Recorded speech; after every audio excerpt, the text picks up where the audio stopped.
Dear students, आज मैं आप सबके सामने एक न्यू चैप्टर लेके आ गया हूँ क्लास 11th का हॉर्नबिल से।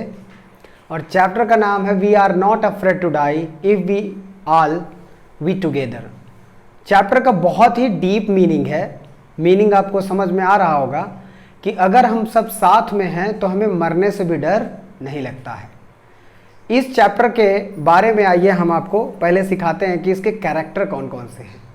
कैरेक्टर को जान लेंगे क्योंकि इस बार मैं लाइन बाय लाइन एक्सप्लोर करने वाला नहीं हूँ। मैं आप लोगों को कैरेक्टर के नाम बताऊँगा और इसका समरी बस बताने वाला हूँ। तो आपको समरी से ही समझना पड़ेगा कि क्या चीज़ें कैसे इसको क्वेश्चन से आंसर को मिला पाएंगे।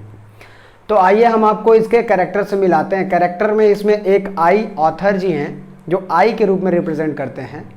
दूसरे उनकी वाइफ है जिसका नाम मैरी है और उनका एक छोटा बेटा है जॉनथन जिसकी उम्र 6 ईयर ओल्ड है और उनकी एक बेटी है जिसका नाम सुजैन है, उसकी उम्र 7 ईयर ओल्ड है।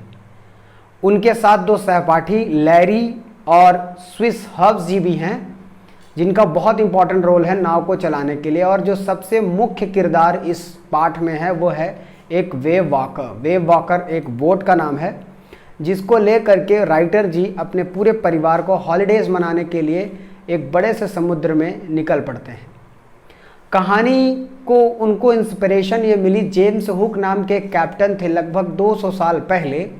उन्होंने अपने जीवन के बहुत सबसे लंबी यात्रा समुद्र के बीचों बीच की थी, जिससे प्रभावित होकर के इस चैप्टर के राइटर ने अपने परिवार के साथ इस खुशी को मनाने के लिए वह उस भयानक और बड़े समुद्र की ओर प्रस्थान करते हैं।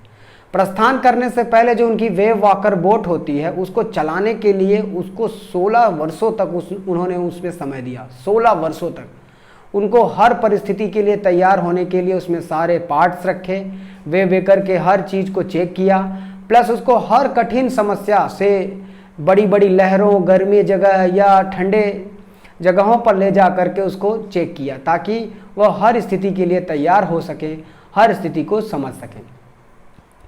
तो इसलिए अब उसकी तैयारी हो जाती है और वो वेव वॉकर से अपने पूरे परिवार के साथ यात्रा के लिए निकलते हैं। यात्रा के निकलने के लगभग 3500 किलोमीटर बाद, समुद्र की यात्रा में 3500 किलोमीटर, और वो अफ्रीका के लगभग केप टाउन के पास पहुंच रहे होते हैं, तभी 25 दिसंबर का दिन आता है जो कि क्रिश्चियन धर्म के लिए सबसे इम्पोर्टेंट डेज माना जाता है, जिसमें क्रिसमस डेज मनाया जाता है। तो वो समुद्र के बीचों बीच ही जब जा रहे थे तो उनको पता था कई फेस्टिवल, कई सारी चीज़ें उनको समुद्र के बीचों बीच ही सेलिब्रेट करनी पड़ेगी। इसलिए इन्होंने क्रिसमस के ट्रीज़ वगैरह भी ले जा करके वहाँ पे रखा हुआ था उस वेव वॉकर में। तो उन्होंने 25 दिसंबर को देखा कि धीरे धीरे मौसम खराब हो रहे हैं, हवाएं तेज हो रही हैं, बादल थोड़े से घने गिर रहे हैं, लेकिन उसके बावजूद उन्होंने तैयारी अपनी जारी रखी।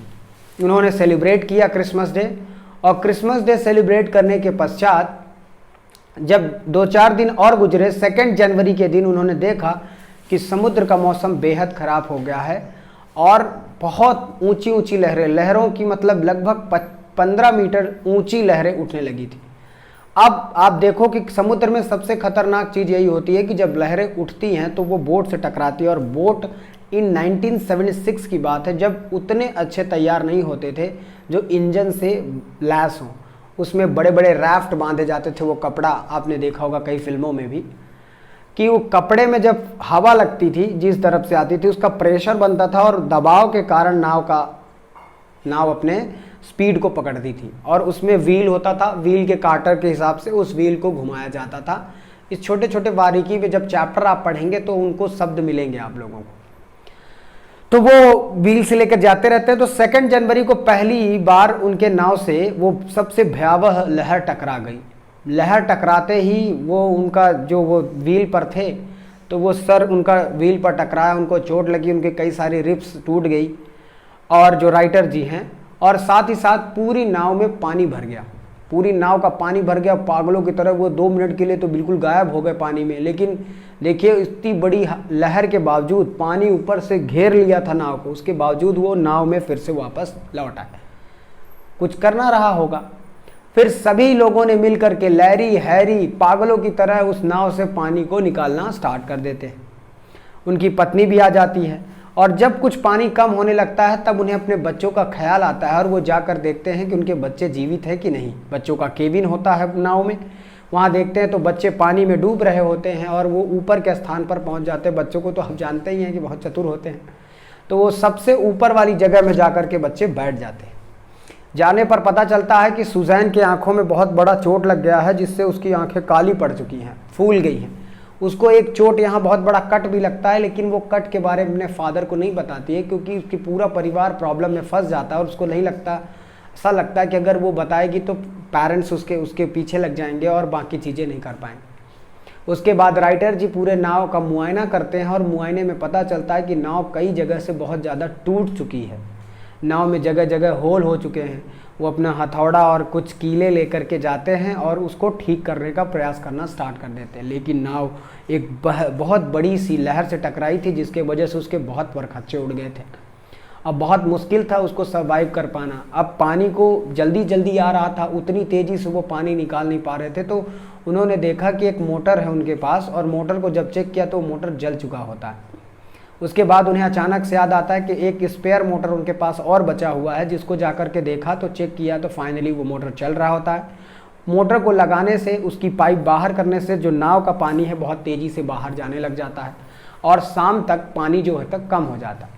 धीरे धीरे मौसम बदल नहीं रहा होता है, वो लहरें, वो कालापन, बादल गहरे से घेरी रहे होते हैं और इसमें पूरा परिवार पानी को छिड़कने के बाद थक जाता है। तो ऊपर के सबसे बड़े वाले बेंच में जाकर बैठ जाते हैं और एक दूसरे को सांत्वना देते हैं। बच्ची बोलती है, पिताजी आपने वो सारा काम किया जिसको एक फादर को करना चाहिए, हमें आप पर बहुत गर्व है। सारे बच्चे कहते हैं, उनकी पत्नी भी रहती है, पत्नी तभी कुछ लैरी और एविस के लिए कुछ बना कर लाती है। सभी पहली बार 2 दिनों तक पानी उलझने के बाद या पानी बाहर निकालने के बाद कुछ भोजन करते हैं, कुछ क्रैक्स खाते हैं, कुछ स्नैक्स लेते हैं। लेकिन अभी भी डर का खतरा टला नहीं था, क्योंकि हवाएं लगातार थी और कहीं भी दूर दूर तक समुद्र या पानी के सिवा कोई भी लैंड दिखाई नहीं दे रहा था। अब उन्हें था कि किसी भी प्रकार से लैंड पहुंचे, कोई ज़मीन से सरोकार हो, तभी जाके जान बच सकती, क्योंकि पानी निकलना तो बंद नहीं हो रहा था और जो उसकी बिजली से जो मोटर चलाए थे, मोटर की भी बिजली समाप्त हो रही थी। कितने दिन तक मोटर चल सकता था? और पानी जो लगातार बहता आ रहा था और उसको रिपेयर करने के लिए नाव को बहुत सारी चीज़ों की ज़रूरत थी, जो कि होता नहीं। पानी बच्चों अपना जगह बहुत ही बना ही लेता है। अगर एक जगह थोड़ा सा छेद हो गया तो वो फिर पानी रुकना बहुत मुश्किल होता है, और इतने बड़े जगह जहाँ सिर्फ पानी पानी।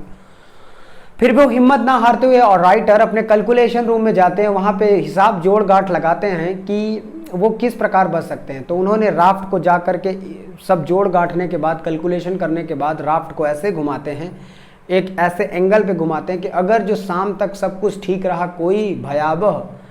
कोई भयावह लहर अगर मेरे नाव से नहीं टकराती है, तो हम फ्रांस के एक आइलैंड में ज़रूर पहुंच जाएंगे, जो कि जहां फ्रांसीसी अपना एक कैडर बना करके किसी जीवों के बारे में खोज कर रहे होते हैं।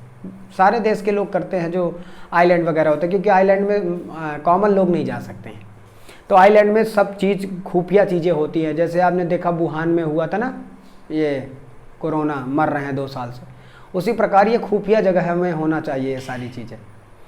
तो इसी प्रकार का करते हैं। तो उन्होंने हिसाब लगाकर बताया कि इतने एंगल को अगर नाव को घुमा दिया जाए, क्योंकि अब नाव की सारे परखच्चे टूट गए थे, तो उनके पूरे कंट्रोल में नाव तो नहीं चल रही थी। फिर भी उन्होंने जोड़ ओढ़ करके राफ्ट वगैरह को सही किया, जो बड़े बड़े कागज़ लगे रहते, कपड़े लगे रहते, तो वो कपड़ों को थोड़ा बहुत जोड़ा, लेकिन वो बिल्कुल टूट चुके थे। उनको खड़ा किया ताकि उसमें हवा लगे और उसका प्रेशर बन करके नाव बहती रहे, और वो ऊपर जा कर के सो गए। सोने के बाद उन्हें उनके बच्चे और उनकी पत्नी आकर कुछ देर बाद जगाते हैं, देखते हैं तो शाम हो जाती है, और वो बड़े उचक करके अपनी मुंडी को उठा करके पीप करते हैं, यानी झांकते हैं।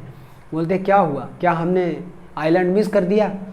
तो बोलते हैं, नहीं, पहले आप जागिए तो सही। और वो सामने देखिए, और पूरे परिवार ने खुश होकर के दिखाया कि सामने ही आइलैंड दिख रहा था, और वो पूरे परिवार के साथ खुद खुश हो गए। उनको लगा कि उन्होंने आइलैंड मिस कर दिया सोने के चक्कर में, लेकिन आइलैंड उनके सामने ही था। उनकी बच्ची जो सुजैन थी, बड़ा प्यार से एक पत्र लिखती है, जिसके घाव बहुत ज़्यादा लग गया था, चोट लगी हुई थी। उसके बाद लिखती है कि मैं अपने पिता पर बहुत गौरवान्वित हूँ, बहुत ही मुझे गर्व है कि मेरे पिता ऐसे हैं। और उन्होंने ये भी लिखा कि हमें मौत से तब तक डर नहीं लगता जब तक हम साथ में रहें। यही चैप्टर का जो बहुत ही मेन पॉइंट है बच्चों, मोरल ऑफ द स्टोरी, कि अगर हम साथ में रहें तो कोई भी मौत हमें डरा नहीं सकती है। Thank you so much, share कीजिए और मेरे चैनल को देखते रहिए।